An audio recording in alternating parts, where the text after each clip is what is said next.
Welcome to Screw the Clout. We have another amazing episode today. Um, as you all know, we are now number 5 on Apple Podcasts, and the reason is not me. It's our amazing listeners and it's our amazing guests. And you guys always ask me, when we're going to get our next adult entertainment artist on, and when are we going to do this? When are we going to do that? So listen, the people have spoken, and I have another amazing guest today. She's a former porn star. Her name is Eve Laurence, and she's super interesting, and I'm so happy she came on today with us. Eve, how you doing? I'm doing great. How are you? Good. You're in Vegas, right, at the AVNs? Yep, right now. Is Live from Las Vegas. anything exciting happened so far, or? I think it's just really amazing to be celebrating my 21st year in the adult entertainment industry and getting able to see friends that I've known for 2 decades and being Mhm. able to meet new people and see what's up and coming in the industry and what's Mhm. changing and where work needs to be done. I think that's really exciting. AVN's So always like the great place to kind of get a pulse on where the industry is at the beginning of the year. cool. So obviously, again, since I would assume since you haven't done it in a bit, you're not up for any awards. So you're going there more to kind of reconnect, network, meet new people, and so that's cool. Is there anybody you're looking forward to meet that you haven't met in this industry that you kind of want to rub shoulders with? It's more, I feel like for me, it's more an opportunity to connect with friendships that I Mhm. haven't seen in a while in the industry, especially this past year. We lost a lot of really good people in the community. And I just felt really called that on this special anniversary, I knew I just wanted to come back and see a few people and just say, hey, I remember you. And, there That's was a cool. time where we, you know, Actually, fucked. lived, yeah, we lived through the golden age of porn together. Right, And right, one day right, there'll only be a few of us left that remember that time. right. Awesome. So, we actually, I just shared with you offline that one of my dear friends, and you actually happen to know him, Tommy Gunn, and you happen to have met him. Well, not met him, but you reconnected with him yesterday. So again, always a small world. What I wanted to know real fast before we get into everything, I've never been at the AVN Awards, and I have friends that go, and again, they go there to have a good time.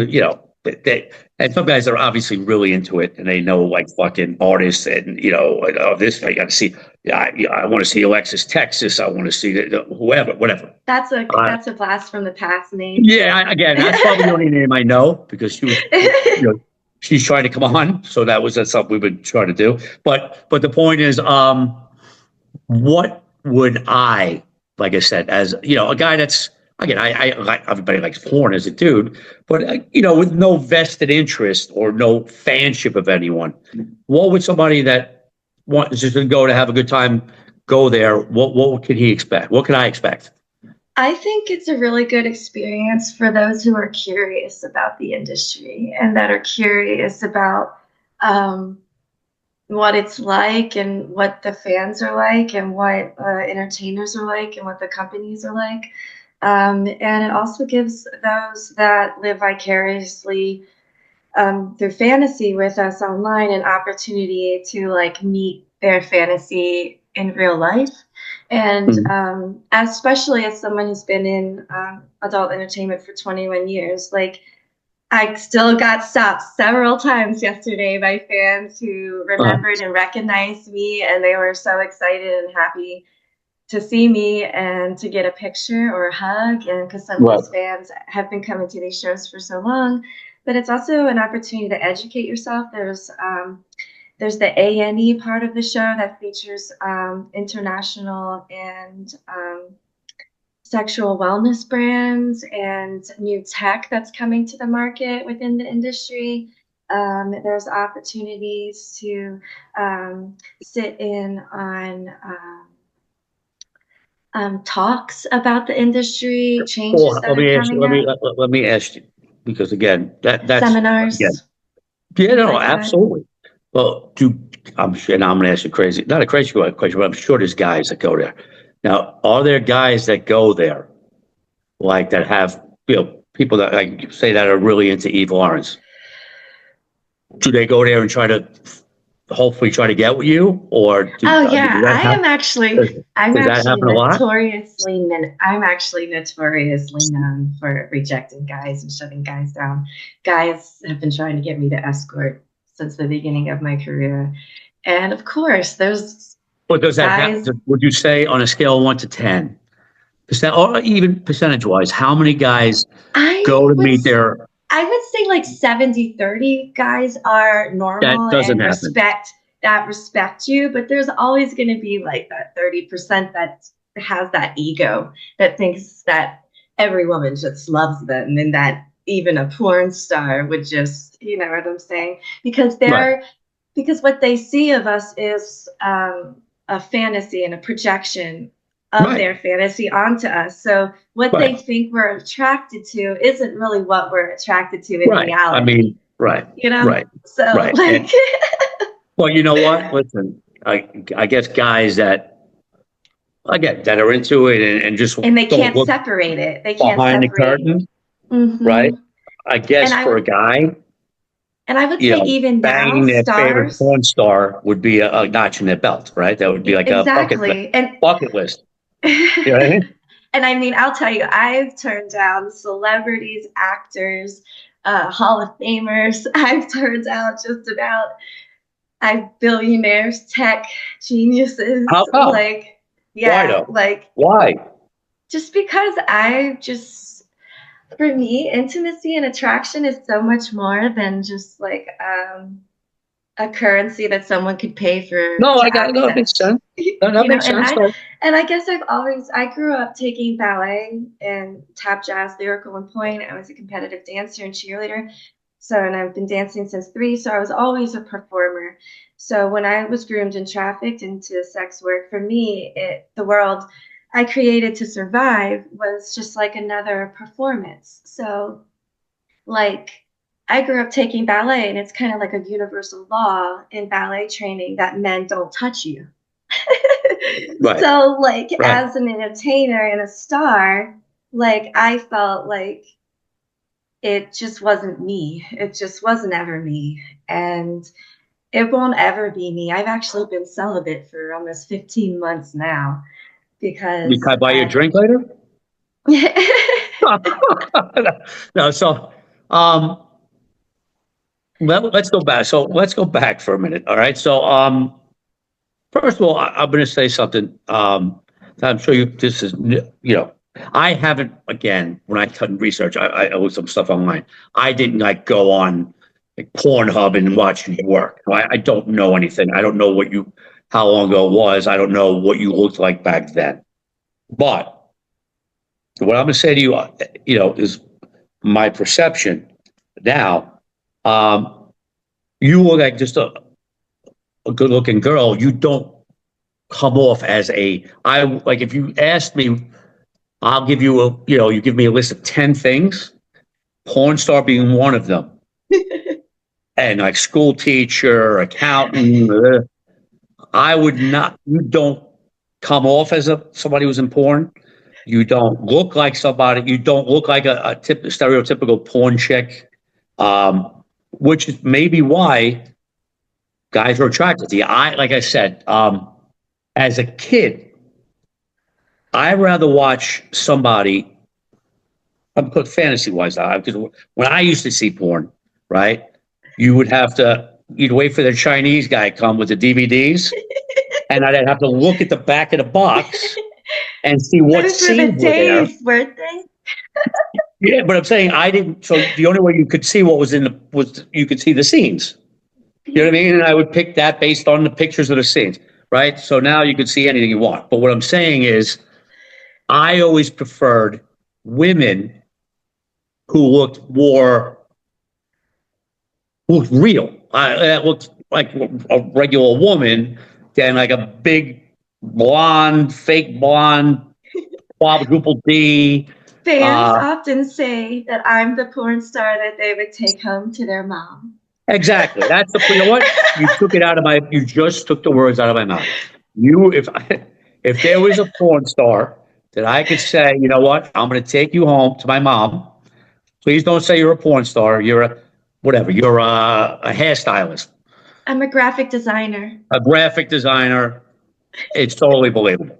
And even when you speak, you're not going to give yourself away. Right. So that's my immediate thought when you first That came makes on. me feel really good. I Well, I mean, appreciate that compliment. it's what I'm sure you've heard that. I'm sure I'm not the first person to say that, but I'm saying, obviously, when you see somebody that we're ready to interview, sometimes you see their pictures and they come on, you're like, what?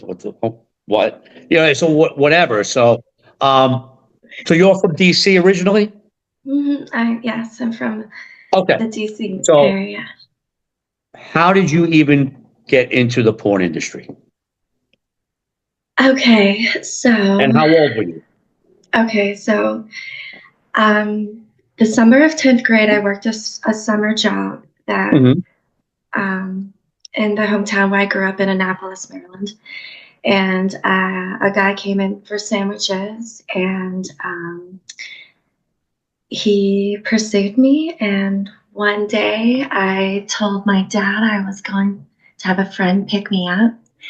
And I told her to pick me up a couple hours later. And he took me back to his house and he showed me some pornographic pictures Hmm. and told me about the kind of women he liked. And then he dropped me back off and I hung out with my friend. And then about within 6 months later, I had dropped out of high school and I was stripping um, at night shift in Baltimore. Hmm. And I continued to strip till I was 18.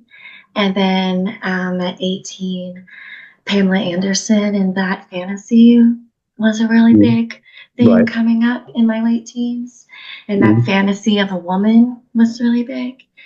And then this person always encouraged me to like model and do that kind of work. So Now, I were you developed at a young age, or so at uh, that time I had dropped out of school and was basically living with him at his father's house. And then um, like somewhere out of nowhere, it decided that it was a good idea for me to get breast implants. oh, okay. So, I got breast implants from like stripping and like meeting a guy, and he paid for them, and they didn't I even. can't wait. I can't with your voice. It's fucking great. Go ahead. Okay, so I'm I love it. No, I 17. love it. So I'm Don't change it. 17, and I'm Uh, stripping in Baltimore, and I met this guy who offered to pay for my breast implants, and mhm. this person who showed me those photos always showed me these women like that. And so I just went to this doctor and I filled out the paperwork. And before I turned 18, I had breast implants and stripping in Baltimore. What do you say to your mom when you come home and say, hey, when she, what do You you know, do? What do you say? What are I, you talking about? Not that I'm on the autism spectrum. So I was just you so, are. yes, I am. And What so do I was you? thinking, yeah, I'm high functioning autistic. And so at that time, I didn't even think like that. I was just in this world. That was like a show to me, I feel like. It was like an extension of these performances I did as a child from 3 to 14 of performing. Like stripping just became this other performance. And then the character just developed into Eve Laurence, where after I turned 18, I stopped dancing in Baltimore and I started dancing in DC at the Nexus Gold Club.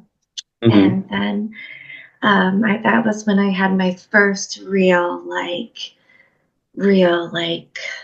amazing cash money moment Right. and made like 5,000 in a night. And I think someone said something about posting pictures on sexyjobs.com and about like modeling work because I was like a stripping, and one agent was really persistent about flying me out to the 2004 AVN show 21 years ago.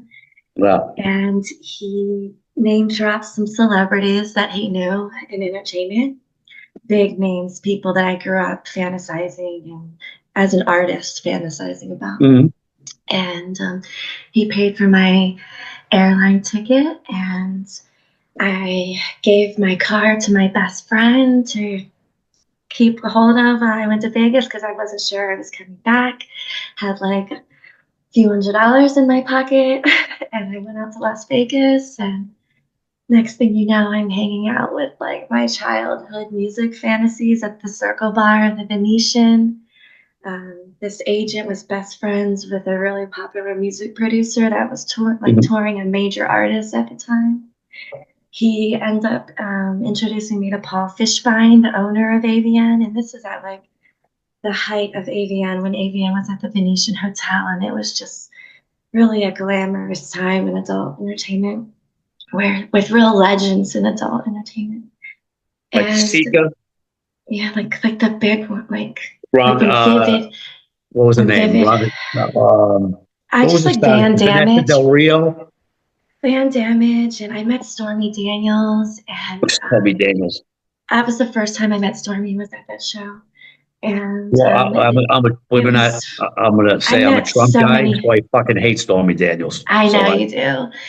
But I met her husband, Pat Mine, who was an amazing producer, and he produced my most popular video, and it was called Fat Ass Tits, and it's the hat video with the socks that most fans know me for. That scene should have won an award. All right, so these are the questions, like I said, everybody kind of usually likes to hear. Okay, so the first time you're on set, okay, because everybody gets different. Oh, I can tell you that one. Wait, but I want to hear it. But what I'm saying is, before you get into it, because everybody always gives like different answers, right? So obviously, when you see something, right, on video, and you start to have a vision of what that is, right? Like except when I shoot a film, you see the finished product, but you know, I remember all the shit that went into it before. So what I'm saying is, I have such a great story for this. What was the biggest misconception when you got to set that you thought things were one way and you were so shocked that it was what? That I would have a connection with the male talent. Okay, so up until that point, I had only been with my ex-husband and like given head and done things that way. And I wasn't sure. So I was at the 2004 AVN with this agent. And he was like, do you want to try your first scene?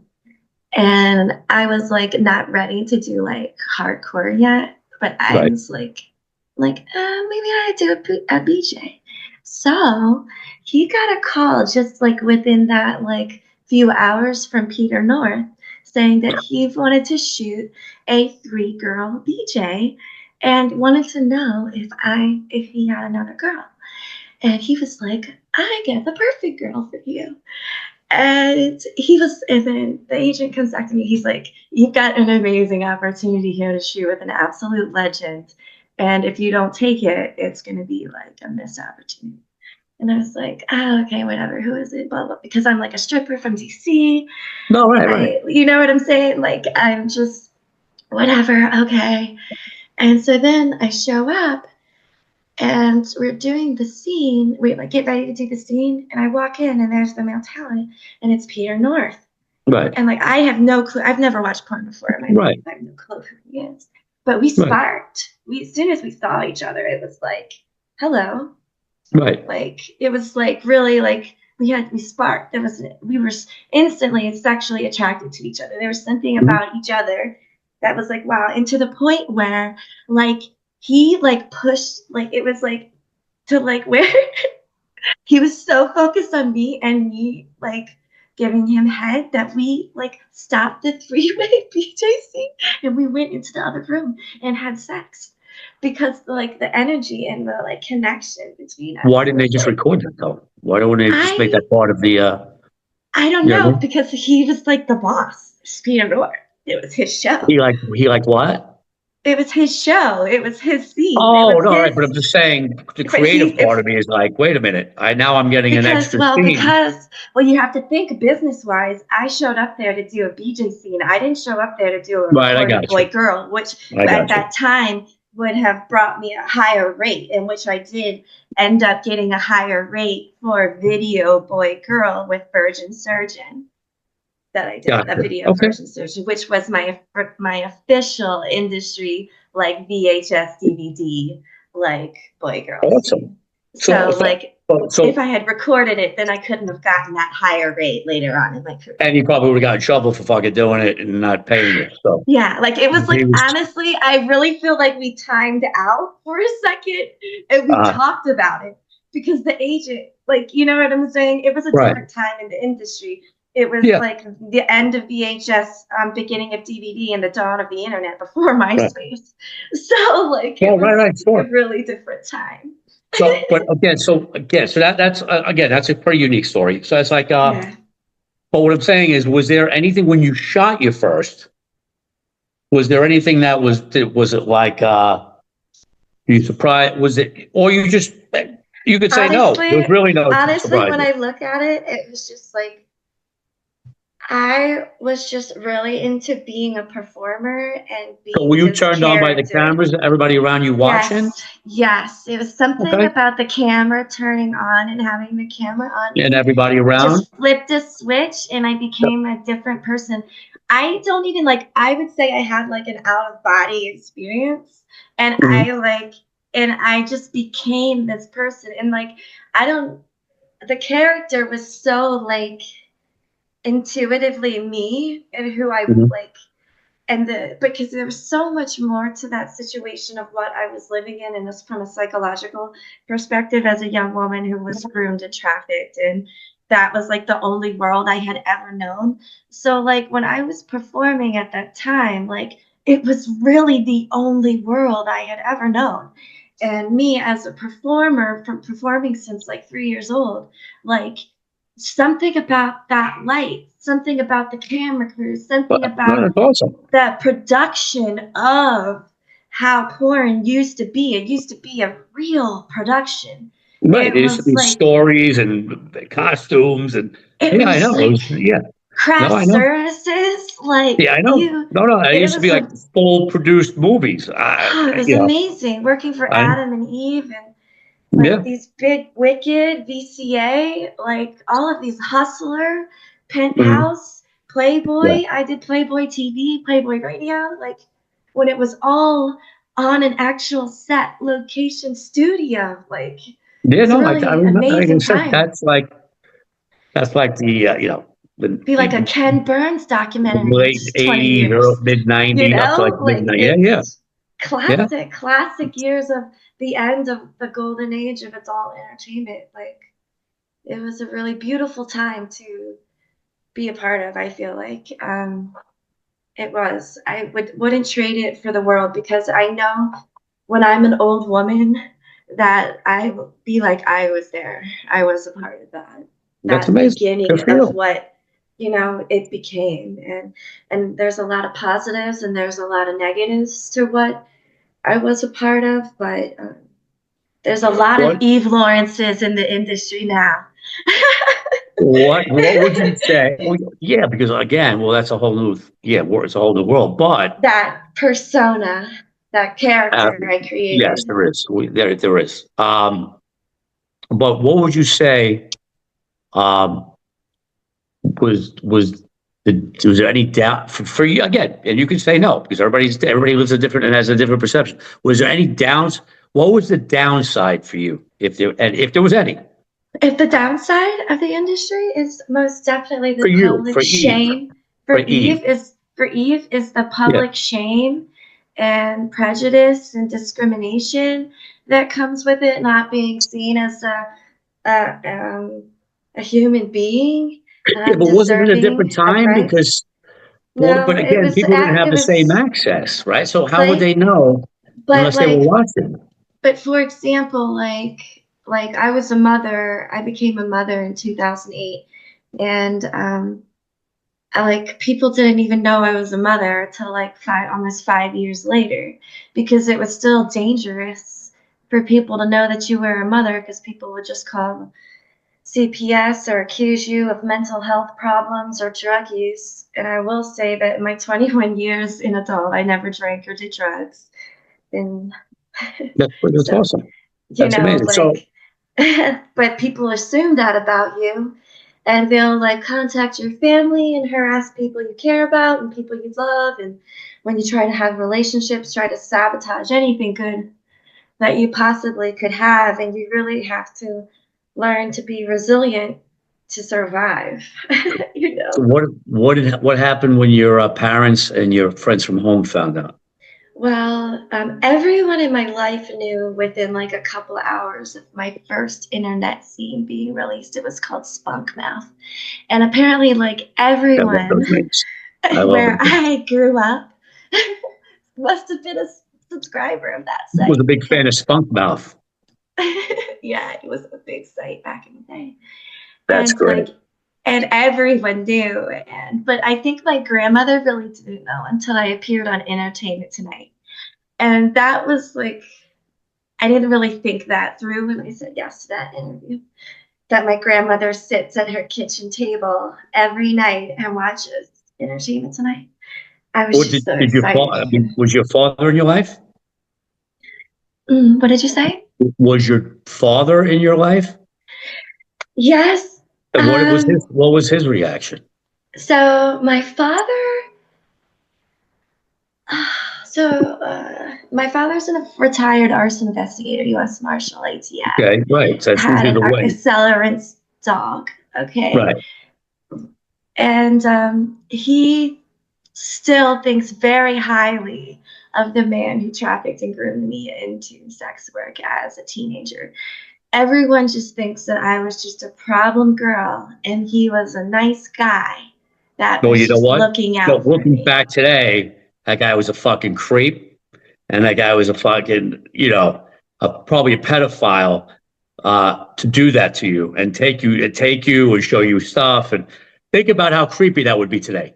Um, It's taken me almost like 25 years to get mm, back to the young woman I was before I met him, the dreamer, the dancer, the producer, mm, the creative that I was then. mm, And when because I just landed, I'm now production manager with a small ballet company in New York.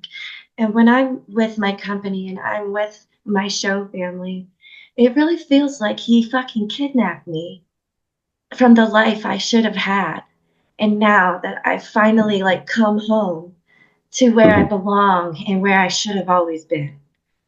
He And did. I thank And Hashem. I'm going to I share thank something with Hashem you. for bringing me back to my path I, because I'm going to share, like I said, because I have a similar story in a sense.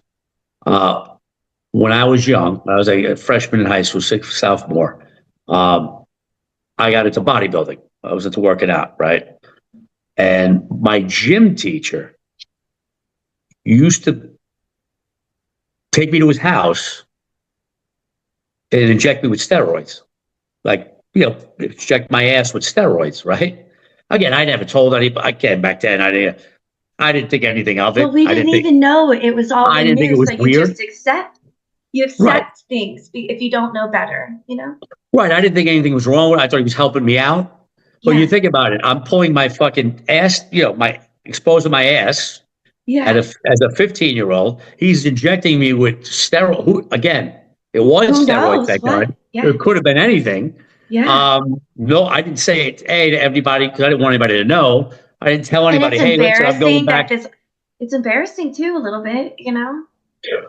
Again, it wasn't so much that I was embarrassed then, maybe now you say it, but again, I was 15. I didn't want anybody to know I was doing steroids. So the thing Yeah. is, There's an I wasn't like, I'm going to Mr. internalized shame subconsciously. Right. I wasn't like, I'm going to Mr. Such and Such's house to get an injection. You know what I mean? So it was normal. But when you think about it now, it's like, if so, like I have a 10-year-old son.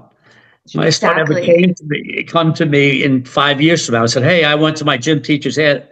He injected me with testosterone. I'd be like, smoke, Yeah. red. If anyone said that a 21-year-old took a 15-year-old home and showed her Right. pictures of a stripper he took in his He'd be, bedroom, he'd be locked up. yes.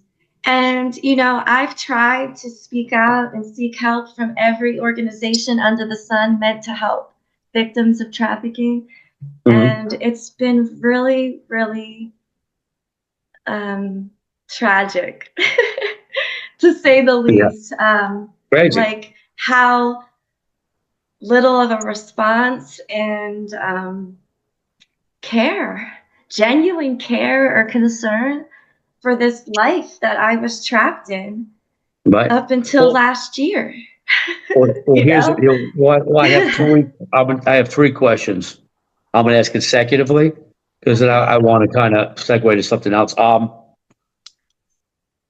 Again, only because I ask a lot of mostly everybody who's in your industry the same questions, and it's always interesting to get the answers. And they're usually the same a lot of times, but sometimes we get thrown off by one of the two answers we get because it's not the norm. The first one that is the funny one that everybody always wants to know. What is your least favorite position to shoot on film? I don't think I have a least favorite position, If you had to have one, honestly. because we have a consensus number one answer. So what would you say position wise is your least favorite? Or the toughest, or the one that's, or just the one that's, you just, I you, you'd rather not I do. come from a different era of porn, but No, you these just people like forgot people that were on I before you don't answered this question, and they all I answered the don't same even thing. like I don't have a least favorite Okay, so position. that's your I answer. don't because like when so in my generation, you just like we were really like into when once we started, we didn't Mhm. stop. Right, Okay, like and once you it was a really small community. Yeah, so I worked with the same 5 or 6 guys over and over again. right, So like we just had routines and things that we did, and they would just right. pick me up and throw me around, and like we would just do whatever All felt right, right. And the okay. director's like, I loved all positions. I whatever All right, position no, was my listen, that's your, then that's your answer. the you know what I the my Guess, least guess favorite what position guess was what? is whatever angle wasn't the most flattering. Yeah, you Whatever go. camera angle wasn't the most flattering is my least favorite position. So the Well, least favorite positions would be the most intimacy positions because when you're shooting porn, you want to stay open to the camera. And once you're doing it for so long, you know what positions you have to hit to get the shot mm, and to get what the director wants. And mm, it's more about getting the angles and the shots and getting what the director wants so you can get in and get out and like get paid. no pun intended. Getting in and Yeah, get out. literally. Like it No, wasn't, but I don't ever remember that. And I remember literally talking with male performers where we're like, okay, we're gonna do BJ pussy licking, mish, reverse, doggy standing, and then I'll finish on your face and your tits. And we would just hit it out like that, right, like a scene, a right, routine. You know right, what I'm saying? Like a routine, like you're two performers performing a routine. And right. that's how we would do it. And like we would just like people I remember directors and crews saying it was gonna be a good day when I showed up on set because I just had a way of doing things and like with the male talent. And we would just like be like, okay, So what do you want to do? Like so and then it just became the norm and that became the routine with me when they right. worked. Are you curious to know what the number one answer was? What? Reverse cowgirl. Oh, I like reverse cowgirl because I have big Everybody has tits. said. I have big tits and I like bouncing and it looks good. I like reverse And cowgirl. the funny thing is, they all said the same thing except for one girl. But I like reverse. especially the old timers, that right, they didn't even think about it, like reverse cowgirl. I Oh already, no. The yeah. guys, I think my fans would definitely say that reverse cowgirl of mine is No, like their favorite. no, not aesthetically. I'm talking about them physically doing it. That was the No, number because one I result. could make because when I was on set, I always tried to see if I could like get the guy's edge as close to coming as I possibly could. So when Right. I do reverse cowgirl, that's like a great position to like really edge them to the point where they're like, I gotta stop. Right, And right. because like when you get on set and you've worked with the same guys a few times, you know what they You kind of like. know what works. So then you can like bust their balls by doing things that you know No pun really intended. yes, You that bust their really ball. really pushes their pleasure points to their pressure Right, points. You know what I'm saying? And then they're like really stroking their dick, looking like, "What the fuck are you doing?" And right, I'm right, like, and right. then I would just giggle and laugh at them in the camera. But those scenes ended up being like the scenes that are most famous and popular. And it's because I worked That's with great. real talent. Yeah, so it That's was great. really like a genuine experience because Do you find and that's it. No, I'm just saying they only give me a certain amount of time, so I want to get everything in. Do you find because of your profession, is it hard to date, or are you married, or what's your status right now? well, I'm divorced. I divorced the Okay. guy. I Was was with was the it? same guy since I was 15. Oh, And so he was really with you during the whole time. the whole time we went through a terrible divorce and that went through in 2021, but Did that have a um lot to do with it, or no? no, it was more that I was trying to leave and like he would just kept using the legal system to try to destabilize me back. So Right. then even though we were divorced, I was still living in the basement, webcamming, and just living a really, really sad, dark, depressed life. And then finally got the strength to fucking leave and start trying to make a new life. Good for you. Yeah, Good for you. yeah. Cool. Awesome. So, what would you say if somebody came up to you today? 17-year-old you came up to you today. 16-year-old you came up to you and they told you they want to get in the porn business. What would you tell them? Oh, I would tell them no. I would try to convince them with everything in me to pursue any dream that they have before they pursue adult entertainment because adult entertainment is for life. Um, the social and emotional stress that comes with this career is a burden, and you have to be very strong to be Mhm. able to withstand the stress of it and to be able to separate fantasy from reality and know yourself enough to set boundaries and not compromise yourself along the way.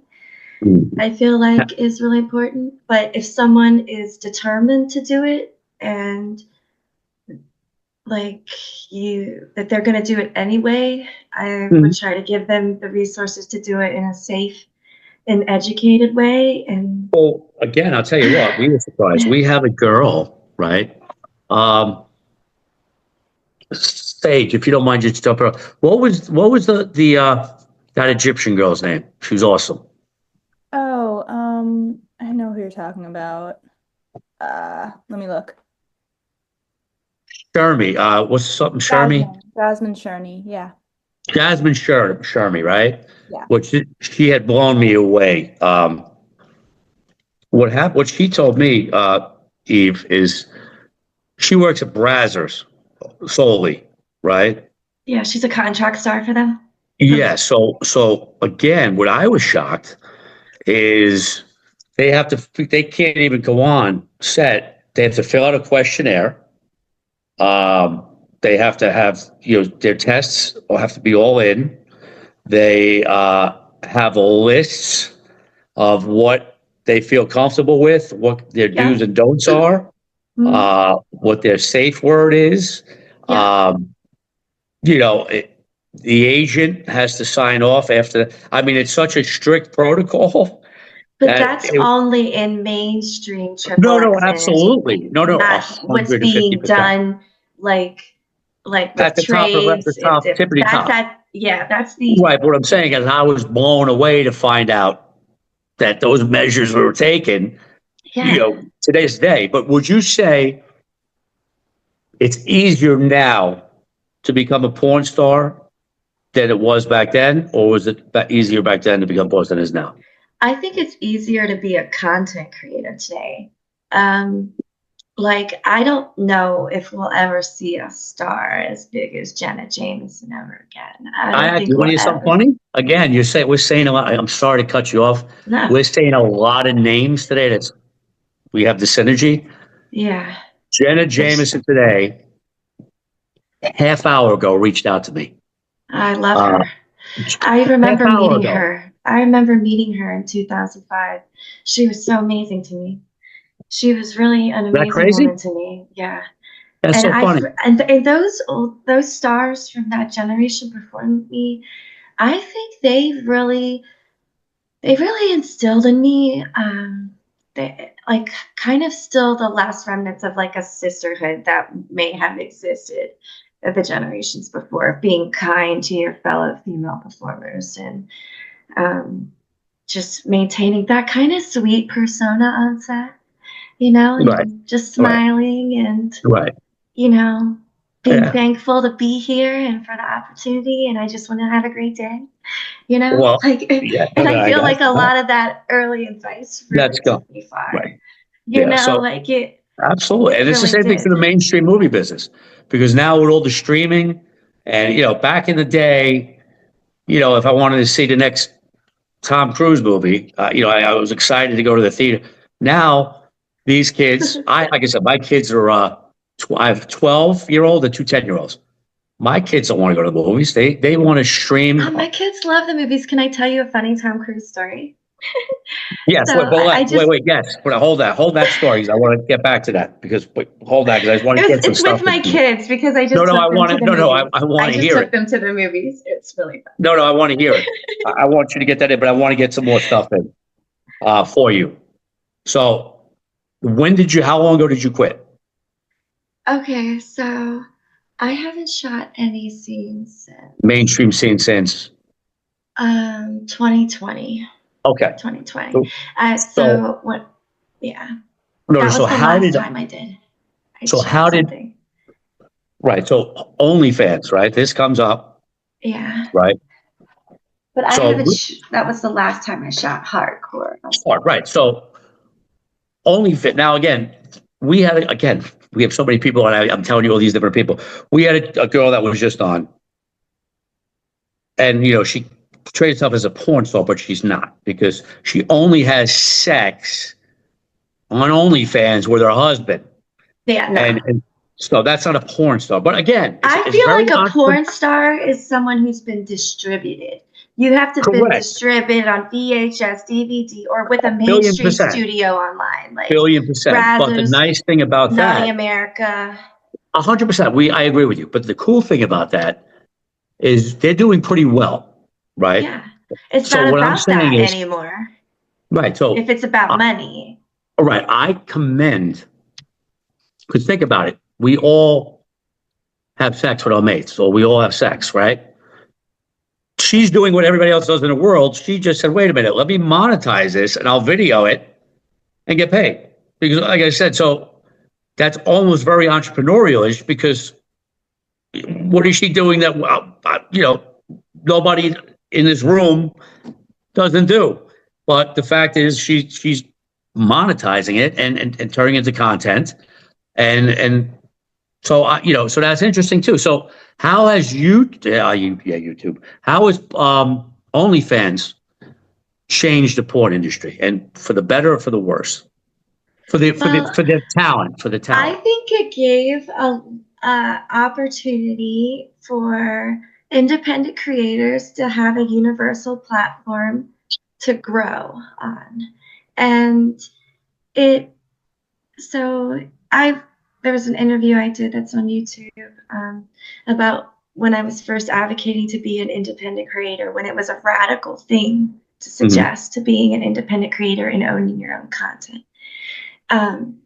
So I feel that like OnlyFans was an opportunity for independent creators to reclaim their monetary value in the adult entertainment marketplace. That's what ultimately OnlyFans did for the community, because when these traffic bros came in and they stole all the old studio content in the 2000s and they put it on these tube sites for free. they devalued performers within the market economy of adult entertainment. And they made the wealth being generated in adult entertainment through ad traffic, not the actual sales of porn.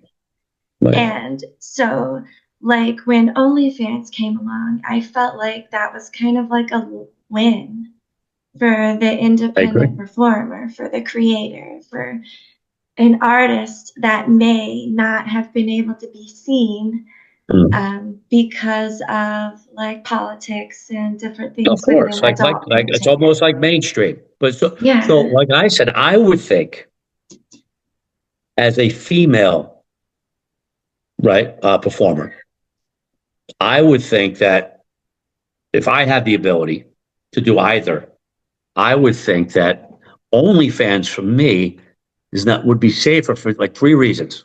A, I pick and choose what I want to do, right? Yeah. B, if I decide to do a male-female scene, I pick who I want to be with. I'm comfortable with that person because obviously I know who that person is. And, C, I control everything that's going on in a sense. I love that OnlyFans gives me an opportunity after 21 years in adult entertainment to run a solo like profile and still make great money. I what really do I see? If I said today, you know what? I'm curious. I'm going to go on Eve Lawrence's OnlyFans. What does Eve Laurence do solo? I mean, is it toys? Is it what is it that you do? Actually, you're gonna think this is kind of funny. I actually don't shoot penetration anymore. I haven't shot penetration for a really long time. You do by yourself. Well, no, I can like do toys. I haven't even used toys. I've been on like a spiritual journey. Gotcha. And I've been celibate for almost 15 months, and I haven't even shot penetration in years on cam on this. And so, like, my profile really just is about, it's just like a solo content where I post all of my old archives. I have like 21 years of archives of content that I have shot. I've reached the point where I have terabytes of content that haven't even seen the light of day, that are now like being worked to edit and things and like released to my fans. But my fans really just love connecting with me. They just love like getting the Eve Laurence experience, chatting with this fantasy that they've been masturbating to for over 2 decades, and to get an opportunity to like connect with me. I still webcam. I'm phasing that out in 6 months, and fans still love like webcamming with me, and it's basically I have hardcore now. Okay, so what is a webcam? I still have old hardcore now. Right. So what I'm saying is, I find you on webcam later. I say, you know what? No, I'm saying. So tell me about webcam. So our webcam experience would be a lot like this, like we're doing right now. Except what I'm saying, but you like tipping me, and so I say, let me see your breasts, and then you show me your breasts, and you it's like that.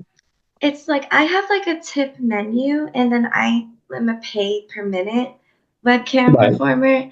So like I make money with like this tip activated toy, but I don't shoot penetration. So it's just like resting on me.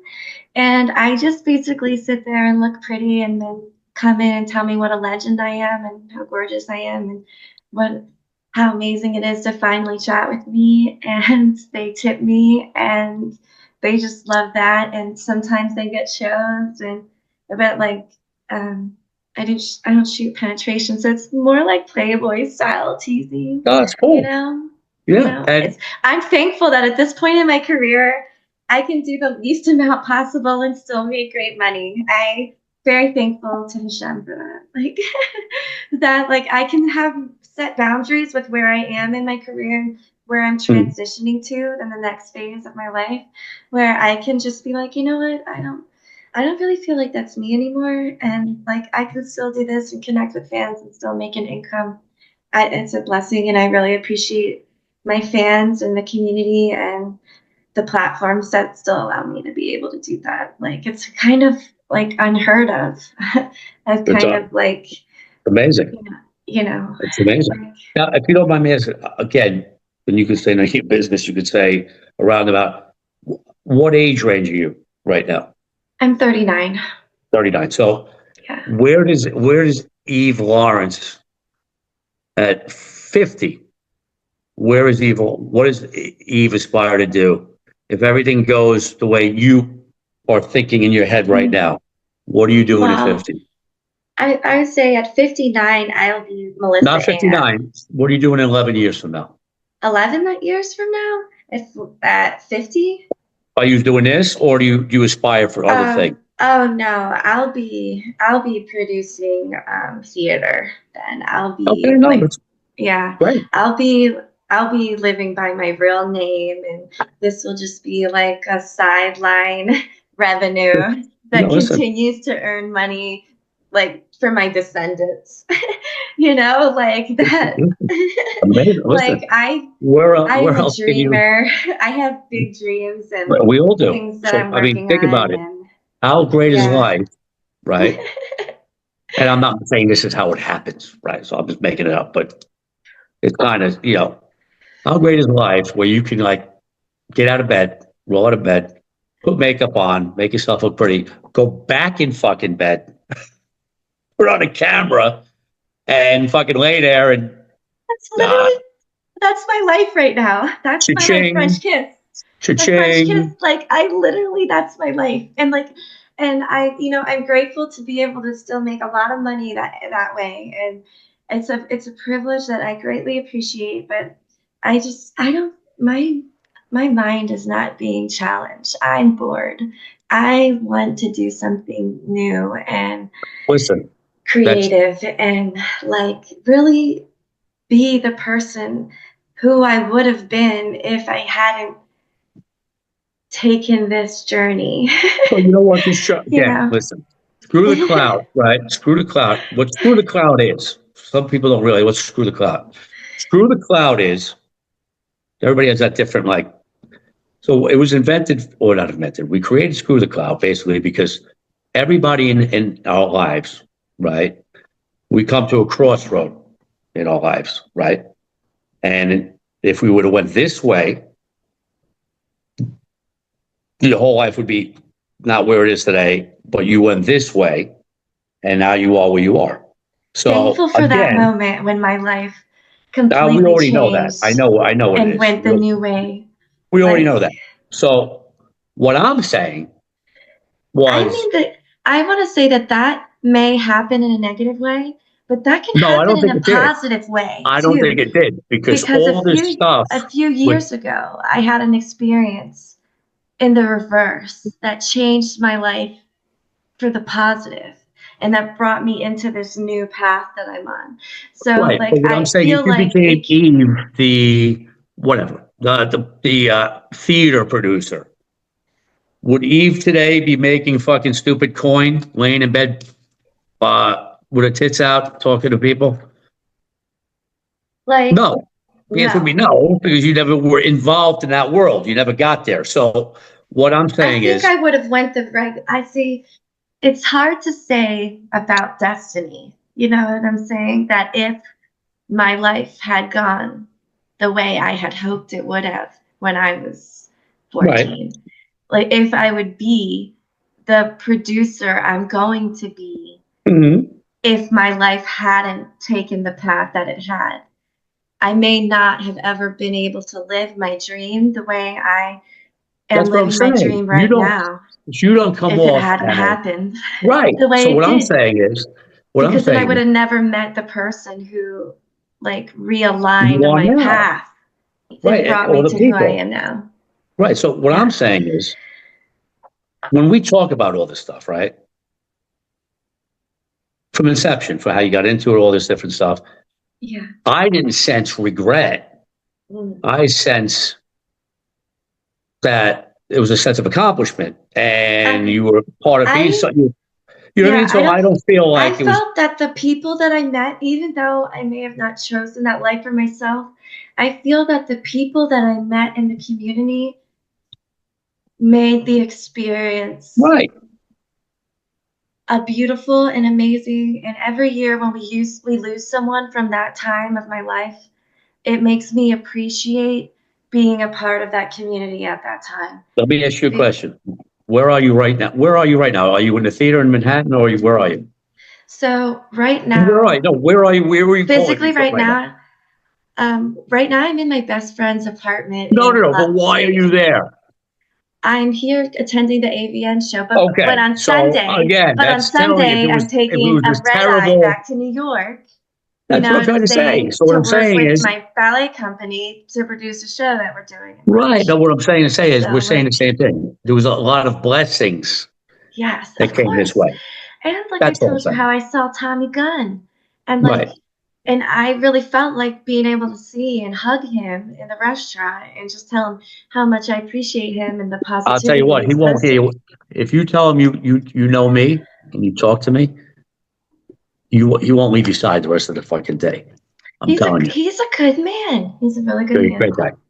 Great guy. So I just wanted, before we close out, I wanted to, you mentioned Tom Cruise. I want to hear the Tom Cruise story with you too. I don't want to get Although into your it's children and not all like that. a I don't, direct story. It was yeah, literally yeah, yeah, that but I don't want to get into the whole I direct took my judgment boys to thing. the movie. We were talking about taking our kids to the movies, right? Mhm. So I took my boys to see the movie. We went to see Sonic 3. Okay. Mhm.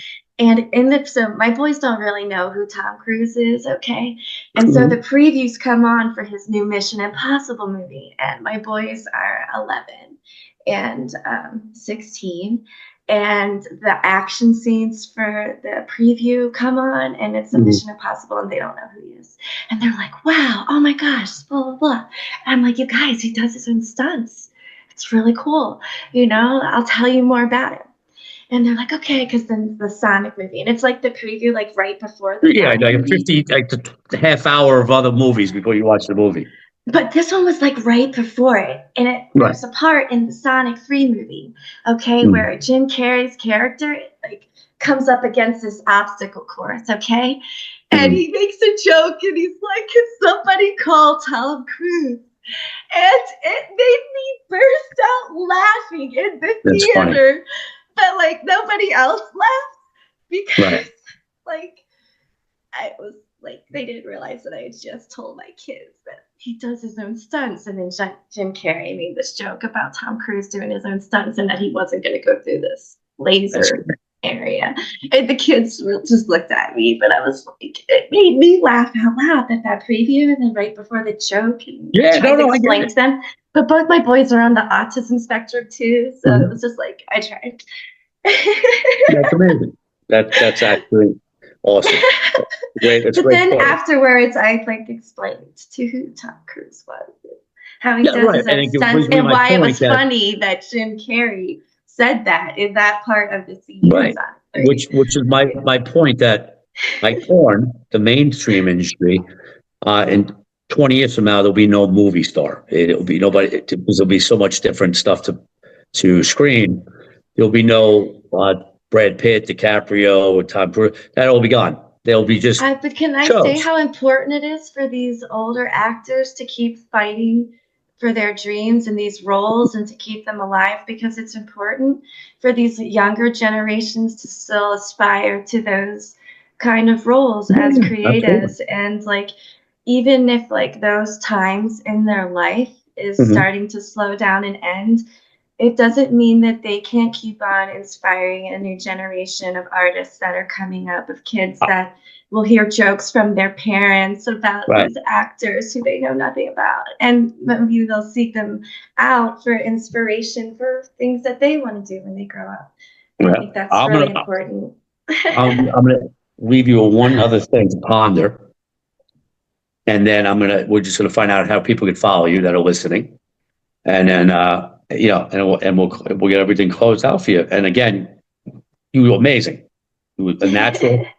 And no, like I said, there I was no appreciate reason to be you. This nervous. is the first interview I've done in No, because decades, we're and just I've talking. never done It's a not like, podcast. and so that's what I wanted. I just wanted to, not knowing the questions, this way, whatever you answered was genuine and authentic. So here's something that's going to happen, and you're going to tell me no. You ready? Sure.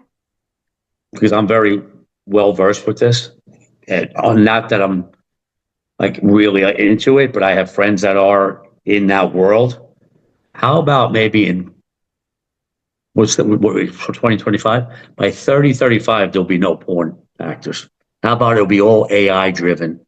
And you'll be able to pick whatever you want the person to look like, face wise, hair wise.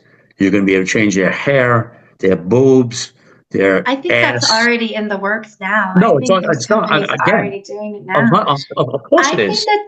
but I think There'll be no porn as you know it.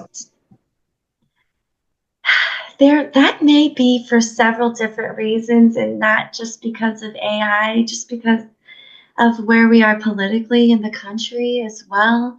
And that's like a whole other podcast interview talking about where it could be Well, like going. I said, there's robots right now that could be your girlfriend, that you can change their face, their look, have sex with them. I just think it's so important for like artists in the industry and adult entertainment to just gain control of their brands and their likenesses now, because we just don't know where it's going to go and who's going to control the revenue when we pass on. And like there's a lot of what's going on right now is likeness grave robbing in the industry. Of course. These girls pass on, these people are exploiting their likeness, their images, their video, their names, and making huge profits, and their families and their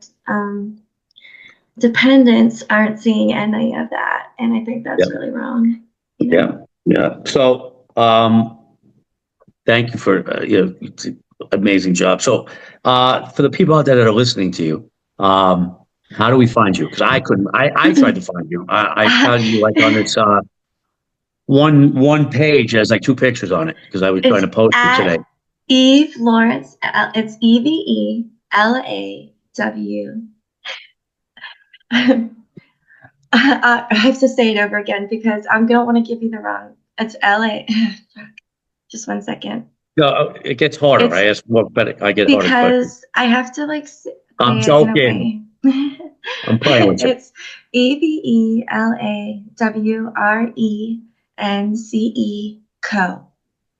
Okay, that's like my mainstream. I mean, that's you at Instagram. That's my @ handle, my mainstream @ handle, and you can reach me via like Instagram or Twitter, and I'm on TikTok, but we don't know what's going on TikTok.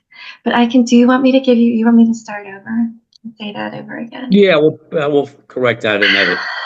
So how do we? So all right, ready? Mm-hmm. So before we go, how do people that are listening today, they want to follow you? How do they find you? They can find me on Twitter, Instagram, and TikTok at EVELAWRENCECO at Eve Laurence Co. Awesome. And so, like I said, that sounded better. So listen, I needed like a dry run.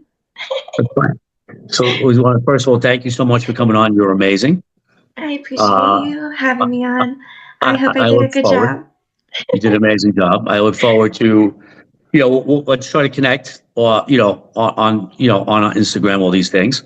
I look forward to following you and stuff and seeing what you're doing. And for everybody out there, you guys ask for stuff like this, and amazing guests like this, we give them to you. For everybody out there, if listening, if you dream out loud. We're Screw the Clout podcast. I'd like to thank our sponsors, Believe, our producer, Sage Spielman. And once again, don't talk shit, create shit. We'll see you next week on Screw the Clout.